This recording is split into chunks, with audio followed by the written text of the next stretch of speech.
In this video, what we're going to go ahead and cover is lines versus space notes. Now, this becomes really important for us because whenever we end up dealing with things like the treble clef or the bass clef or reading music in general, we're going to want to be able to try and differentiate these notes.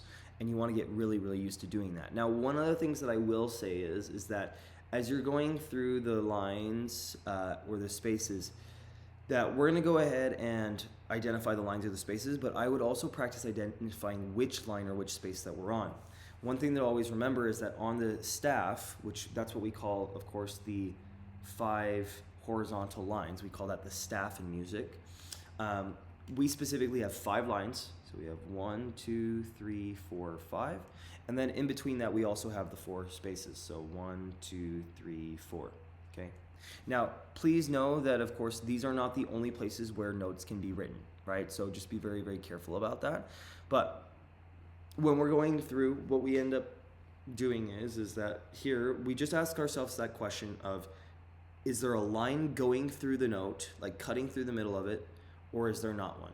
So here, again, we have the middle line cutting through this note, right? It's cutting through that note.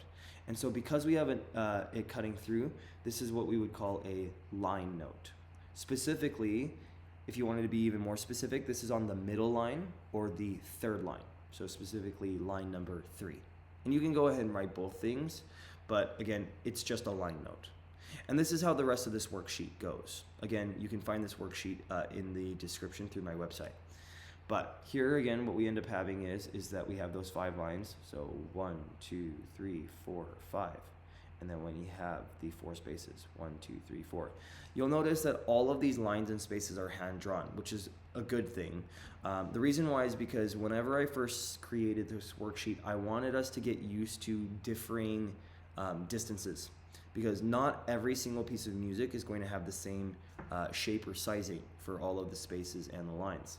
So now, here what we have is that we have a note. The question ends up becoming, do we have a line going through it, right? That becomes the question.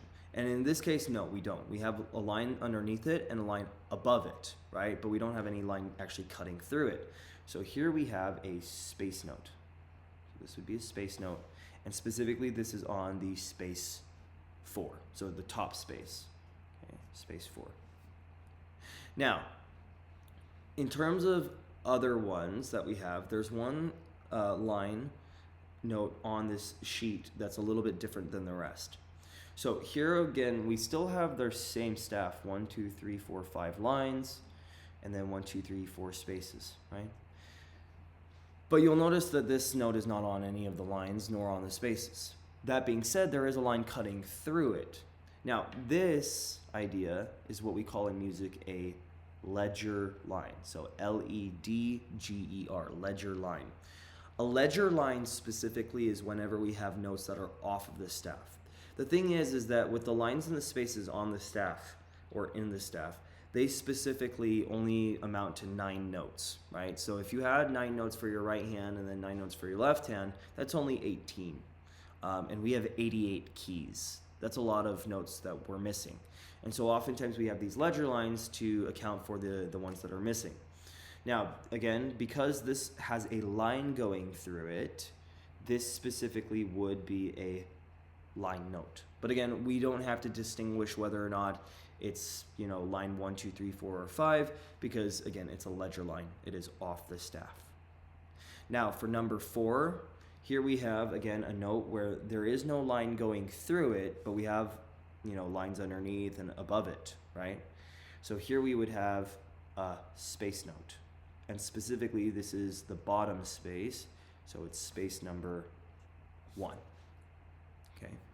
Now, what I'm going to have you do is that this one's quite a simple worksheet, so I'll have you do the rest of this. There's only one other one that I'm going to go ahead and point out, which is number 8.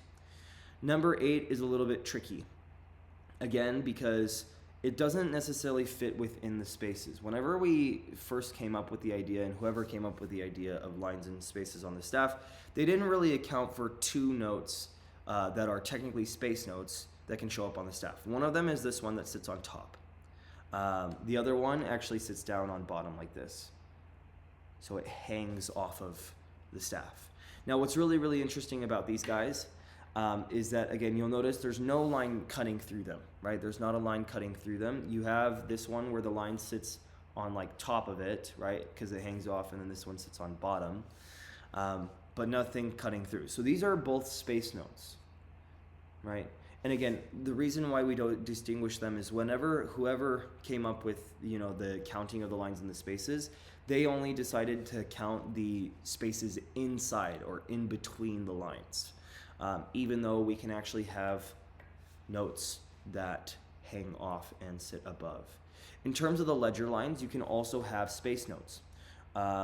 They'll look similar to these guys. So whenever we get up here, you can have a ledger line, and then you'll have a note that sits on top of that line. Same thing down here. If I have a ledger line, I could have a ledger line, and then a note can hang off. Both of these are still space notes. Space notes. Again, because of that rule that there is no line cutting through it. But what I would suggest is trying to do the rest of the lines and spaces, okay, and use these first 4 as reference. But this has been specifically the video on lines versus spaces. Thank you for joining me today.